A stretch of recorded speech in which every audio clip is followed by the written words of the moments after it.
Сегодня мы приехали в дом, который строится для семьи Халимовых, поздравить юного героя Рената Халимова, который совершил подвиг во время пожара, этим летом спас своих младших сестренок. Им строится дом, мы приехали проинспектировать, поздравить и посмотреть, как идет ход строительства.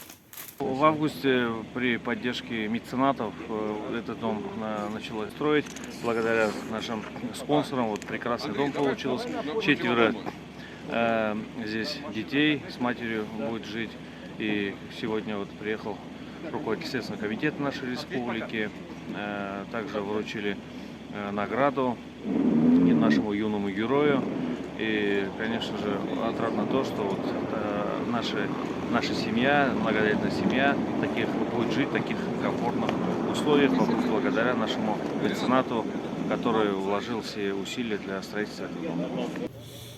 Чувствовал себя героем, что сестренок от пожара спас. Ожидал, что нам построят дом, но когда я об этом узнал, я был очень рад, что такой дом построят, где у нас будут такие большие комнаты,